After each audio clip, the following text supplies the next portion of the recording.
Hello students, board exam preparation series में आज हम लोग बोर्ड एग्जाम पेपर 2024 में सेक्शन सी, जिसमें unit number 8 application of calculus, unit number 9 linear regression और यूनिट नंबर 10 लीनियर प्रोग्रामिंग है, इनके क्वेश्चन सॉल्व करेंगे। यहाँ टोटल 15 मार्क्स का वेटेज है।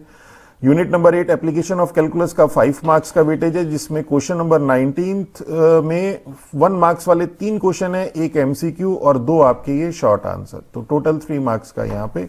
और क्वेश्चन नंबर 20 आपके पास 2 मार्क्स का है, इसमें इंटरनल चॉइस है यहाँ पे, और 2 मार्क्स का ये हो गया, तो टोटल आपके पास 5 मार्क्स। और इसी तरह से यूनिट नंबर 9 लीनियर रिग्रेशन की अगर हम बात करें तो क्वेश्चन नंबर 19 में 2 पार्ट है यहाँ पे, 1 मार्क्स ईच वाले, एक आपका एमसीक्यू और एक short answer, that is 2 marks, और एक आपके पास 4 मार्क्स का क्वेश्चन है, क्वेश्चन नंबर 21, और यहाँ पे भी इंटरनल चॉइस गिवन है, तो ये 4 मार्क्स का, तो टोटल यहाँ पे 6 मार्क्स की इस यूनिट की वेटेज। और यूनिट नंबर 10 की लीनियर प्रोग्रामिंग का एक ही क्वेश्चन है, 4 मार्क्स का। तो यहाँ पे जैसे हमने आपको पहले एडवाइस किया था कि आप यूनिट वाइज या सेक्शन वाइज अपना रिवीजन करिए, और यहाँ पे हमने स्पेसिमेन पेपर 2025 और बोर्ड एग्जाम पेपर 2018 से 2024 तक ये रिलीज कर दिए हैं, या इन प्रोसेस हैं कुछ रिलीज करना। तो आप एक पेपर सॉल्व करिए, सेल्फ इवैल्यूएट करिए, जो कमियां उनको दूर करिए, फिर सेकंड पेपर सॉल्व करिए, तो आपका परफेक्शन आ जाएगा इसमें। तो चलिए अब हम लोग सॉल्व करते हैं पेपर को। तो यहाँ पे क्वेश्चन नंबर 19 है, first part, company sells hand towel at ₹100 per unit. तो सेलिंग प्राइस तो 100 है, द फिक्स कॉस्ट एमसीक्यू है, तो fix cost for the company to manufacturing hand towel is ₹35,000, तो फिक्स कॉस्ट तो यहां पे है 35,000। वेरिएबल कॉस्ट, तो variable cost is estimated to be the 30% of the total revenue, तो वेरिएबल कॉस्ट यहां पे है 30% ऑफ टोटल रेवेन्यू।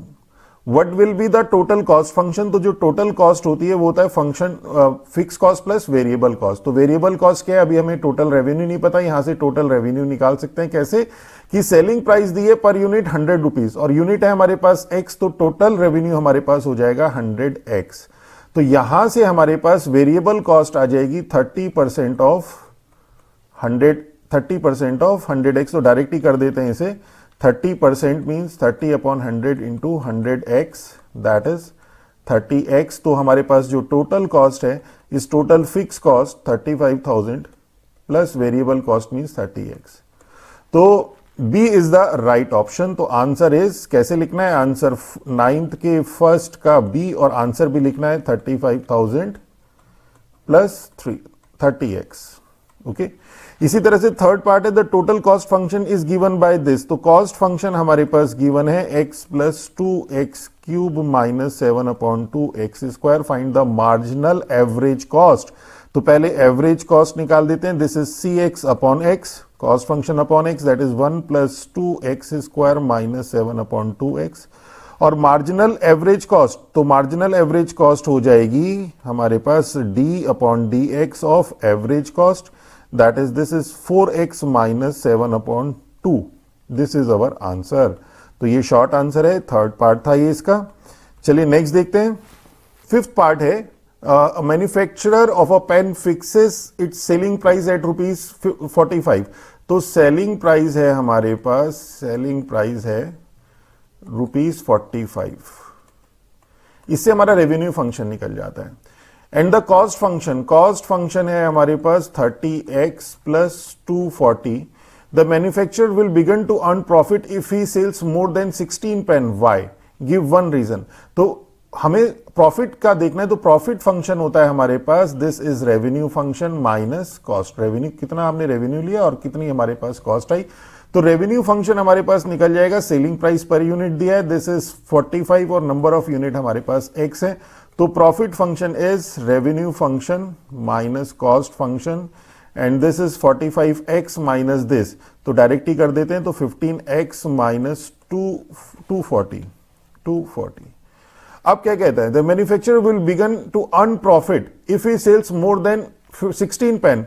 तो फॉर प्रॉफिट क्या होना चाहिए, फॉर प्रॉफिट दिस, ये जो प्रॉफिट फंक्शन है ये ग्रेटर देन 0 होना चाहिए, that is 15x minus 240, that should be greater than 0। तो 15x greater than 240, that is x is greater than 15 and 9 15 6 19, तो x is greater then 16 means जब 16 से ज्यादा पेन वो सेल करेगा तो उसका प्रॉफिट आएगा। ये हमने इसका रीजन दे दिया क्योंकि प्रॉफिट फंक्शन ग्रेटर देन 0 होगा अगर उसे प्रॉफिट अर्न करना है और वो मिलेगा हमें x इज ग्रेटर देन 16 पे। चलिए नेक्स्ट देखते हैं। क्वेश्चन नंबर 20 है, 2 मार्क्स का इंटरनल चॉइस है। यहां पे आपके पास एवरेज कॉस्ट फंक्शन, यहां पे एवरेज कॉस्ट फंक्शन, ये फर्स्ट पार्ट है, ये गिवन है x plus 5 plus 36 upon x।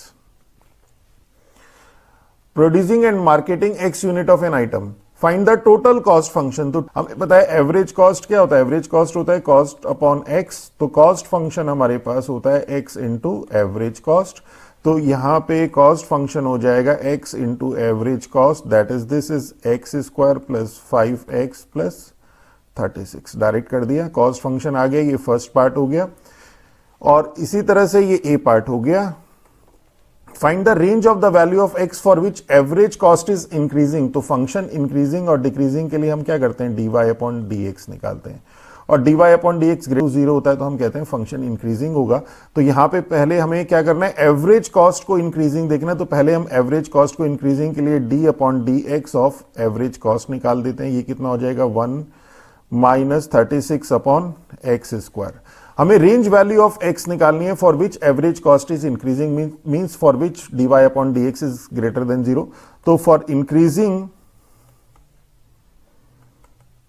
Average cost d upon dx of average cost is greater than 0, that is this is 1 minus 36 upon x square should be greater than 0, that is 1 should be greater than 36 upon x square से multiply कर दीजिए both side, x square should be greater than 36, और इसको solve कर लेते हैं, ये हो जाएगा x square minus 36 is greater than 0, that is x।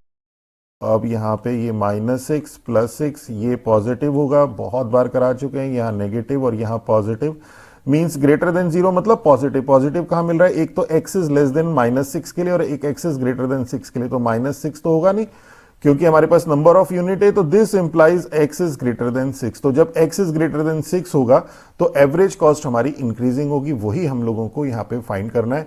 यही देखिए वो यहाँ पे कहना चाह रहा है कि find the range of the value of x for which average cost is increasing.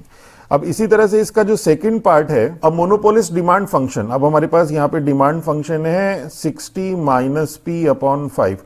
अब डिमांड फंक्शन x p की फॉर्म में भी हो सकता है और p x की फॉर्म में भी हो सकता है, हमें जिस तरह की रिक्वायरमेंट है उसी के अकॉर्डिंग हम इसे चेंज करेंगे। At what level of output, output means x की किस वैल्यू के लिए, marginal revenue will be 0, marginal revenue 0 होगा, मींस मार्जिनल रेवेन्यू को हमें 0 रखना है और यहां से हमें x की वैल्यू निकालनी है। तो x की वैल्यू निकालने के लिए हमें इस p को इस फॉर्म में लेके आना पड़ेगा, डिमांड फंक्शन को p as a function of x की फॉर्म में लेके आना पड़ेगा। तो ये हो जाएगा p upon 5 is equal to 60 minus x, that is p is equal to 300 minus 5x। तो रेवेन्यू फंक्शन हमें पता है p इंटू एक्स होता है, तो p into x that is this is 300x minus 5x square. और revenue function और marginal revenue आपका हो जाएगा dr upon dx and this is 300 minus 10x, और marginal revenue is equal to 0, this implies 300 minus 10x is equal to 0, that is x is equal to 30। तो x is equal to 30 के लिए आपके पास marginal revenue 0 होगा। This is our answer. चलिए next देखते हैं। अब यूनिट नंबर 9 लीनियर रिग्रेशन का है। क्वेश्चन नंबर 19 का second part, if the correlation coefficient of two set of variable is -3/4 means r दे रखा है -3/4। तो कौन सा स्टेटमेंट ट्रू है वो बताना है। Only one of the two regression line has a negative coefficient, एक का होगा नहीं। Both regression coefficient are positive, दोनों पॉजिटिव होंगे नहीं। Both regression coefficient are negative, yes this is true.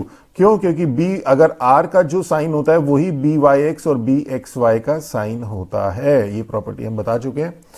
तो मींस क्वेश्चन नंबर 19 का सेकंड का C is the right option. और इसी तरह फोर्थ पार्ट है, the equation of two line of regression is this and this, find the mean value of x and y। और हमें पता है कि जो टू लाइन ऑफ रिग्रेशन है ये इंटरसेक्ट करती है each other at x bar y bar means mean point पे। तो हम इन दोनों इक्वेशन को साइमल्टेनियसली सॉल्व करेंगे और जो हमें x y की वैल्यू मिलेगी वही हमारी x बार y बार होगी। बस इतना सा क्वेश्चन है। तो ये तो जूनियर क्लास का क्वेश्चन है, सिर्फ एक कॉन्सेप्ट यहां पे अप्लाई हो जाएगा। तो चलिए इसे सॉल्व करते हैं। तो 3x plus 4y plus 8 is equal to 0, ये फर्स्ट ये सेकंड। अब फर्स्ट में 4 से मल्टीप्लाई कर दें और सेकंड में 3 से, और उसके बाद सब्ट्रैक्ट करके सॉल्व कर लेते हैं इसको।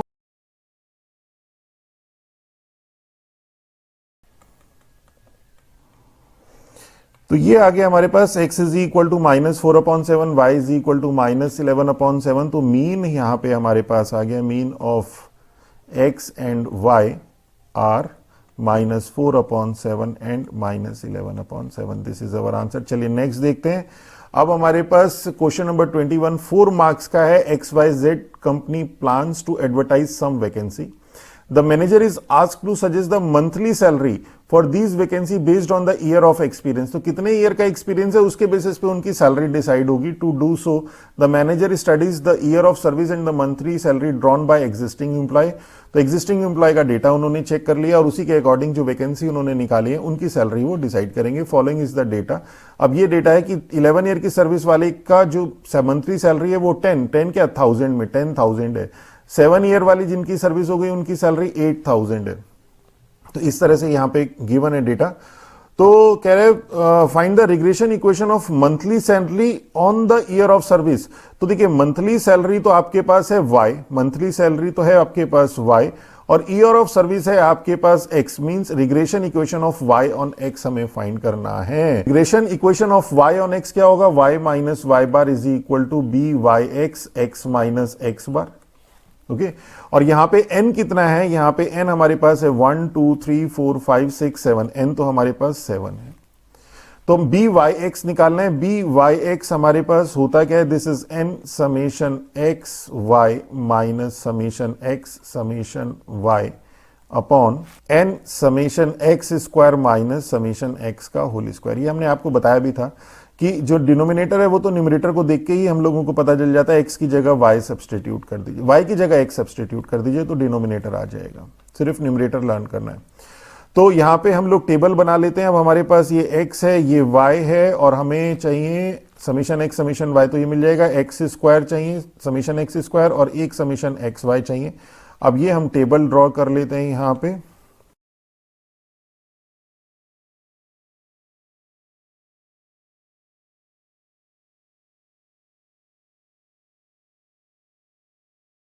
तो ये आ गया अब हमारे पास। तो b y x is equal to क्या हो गया? एन हमारे पास है 7, समीशन एक्स वाई है हमारे पास 4 6 9 माइनस समीशन एक्स है 56 इंटू समीशन वाई है हमारे पास 56 अपॉन समीशन एक्स एन है 7 और समीशन एक्स स्क्वायर है हमारे पास 476 माइनस समीशन एक्स है 56 का स्क्वायर। और इसे थोड़ा सॉल्व करने के लिए 7 यहां से भी कॉमन ले लीजिए तो 469 माइनस 8 इंटू 56। तो थोड़ी कैलकुलेशन इजी हो जाएगी, हालांकि आपके पास तो कैलकुलेटर है।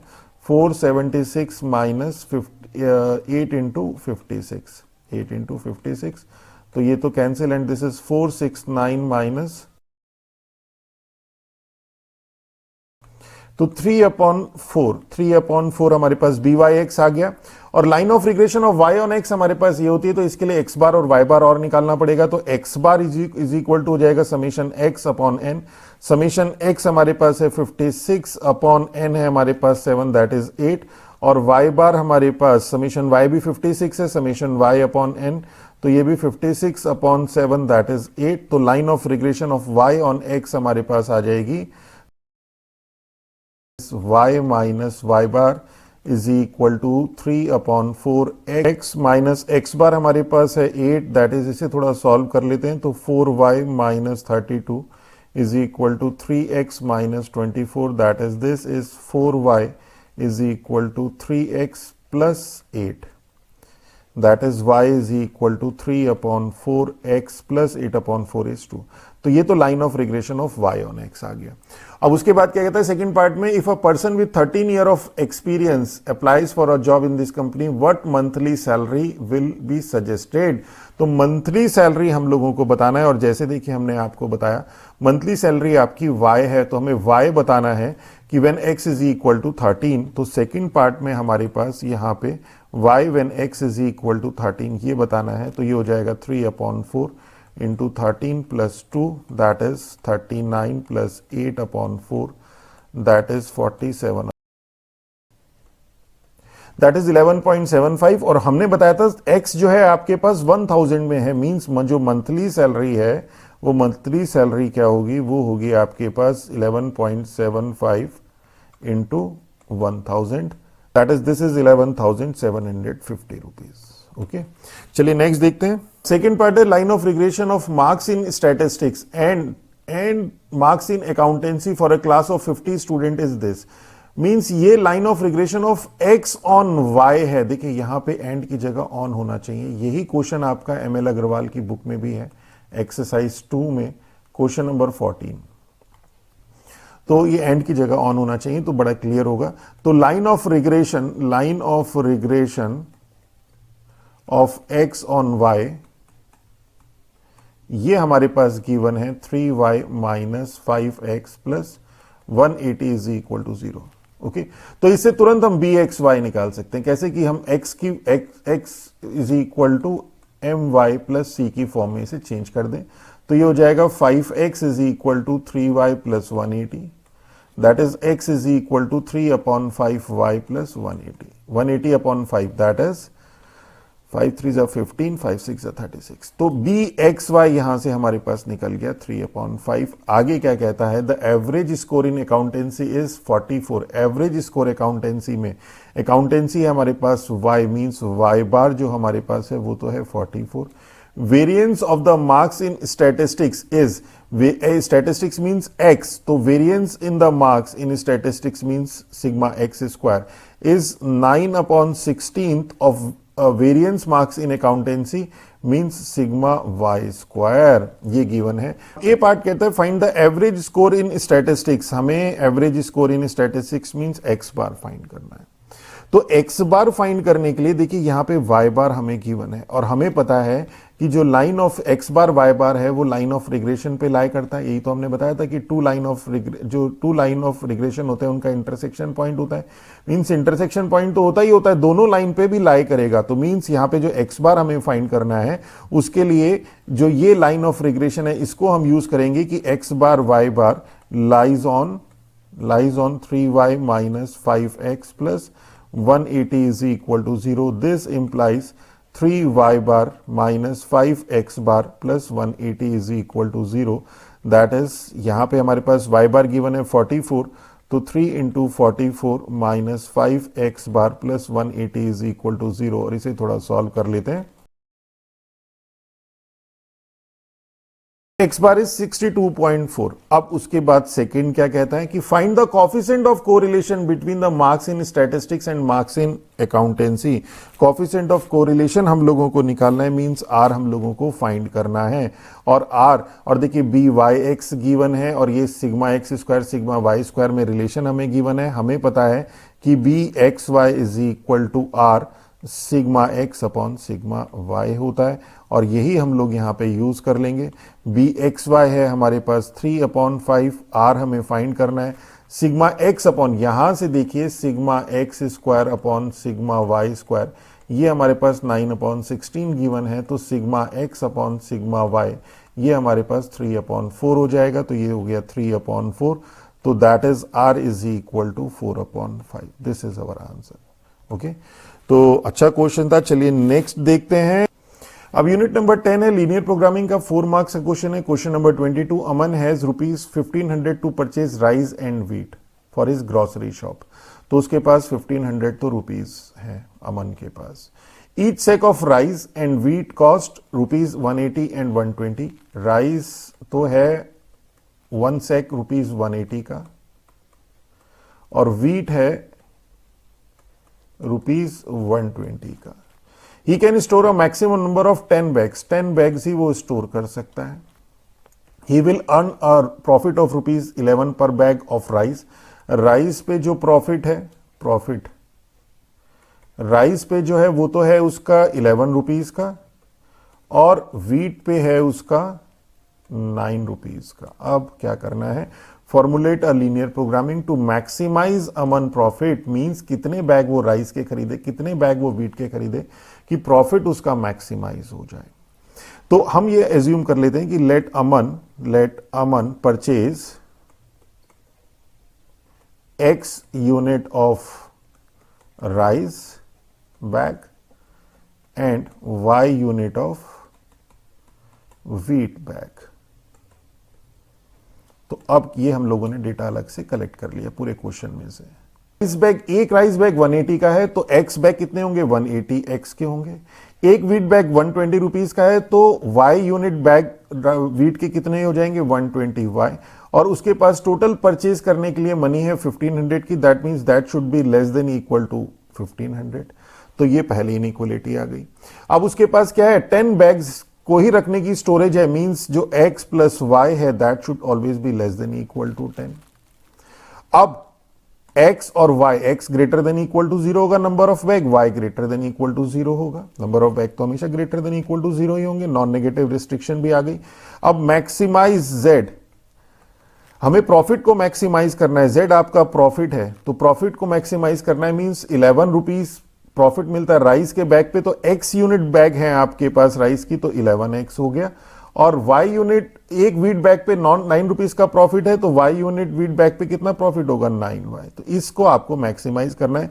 तो एलपीपी क्या हो गई, लीनियर प्रोग्रामिंग प्रॉब्लम क्या हो गई, maximize z is equal to z profit है 11x plus 9y subject to 180x plus 120y is less than equal to 1500, x plus y is less than equal to 10, x is greater than equal to 0, y greater than equal to 0। तो ये आपके पास ये linear programming problem आ गई। अब question में कहता है इसको कैलकुलेट द मैक्सिमम प्रॉफिट आपको इसको कैलकुलेट करना है मैक्सिमम प्रॉफिट को, तो इसको सॉल्व करना है। इसको सॉल्व करने के लिए सबसे पहले जो आपके पास कंस्ट्रेंट है उनको इक्वेशन में कन्वर्ट करके उनको ड्रॉ करेंगे। ग्राफिकल मेथड हम यहाँ पे यूज करेंगे।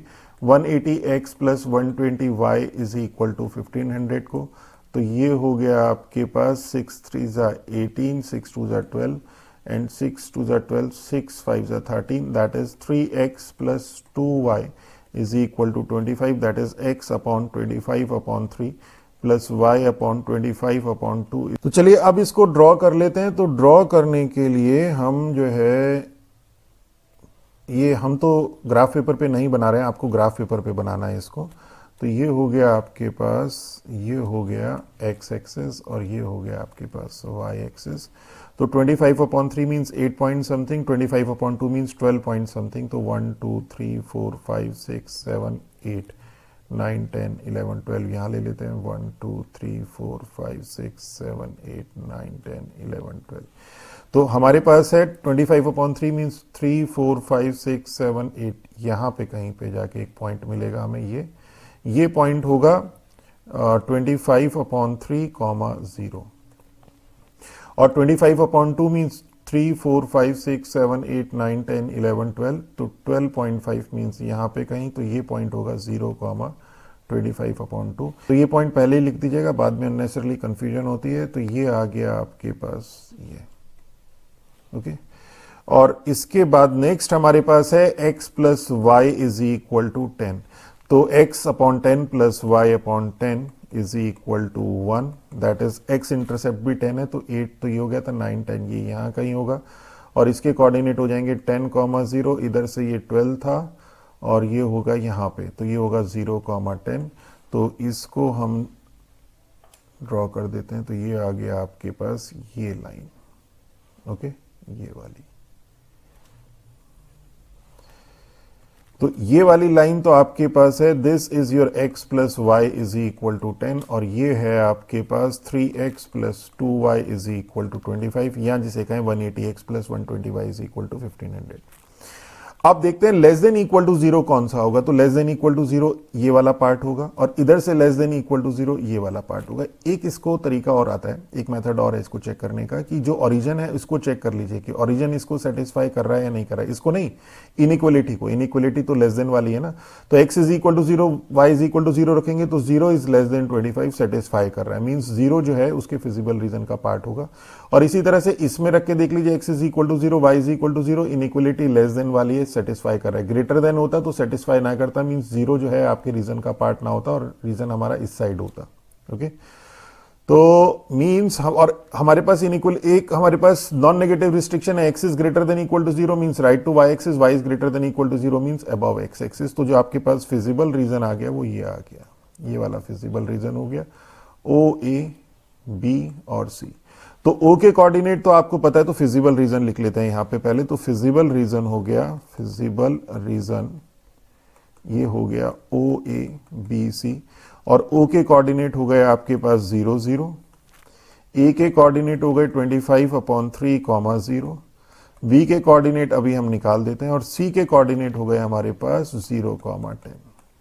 बी के कोऑर्डिनेट के लिए x plus y is equal to, ये जो आपके पास इक्वेशन है 3x plus 2y is equal to 25 और x plus y is equal to 10। इनको पैरेलल सॉल्व कर दीजिए।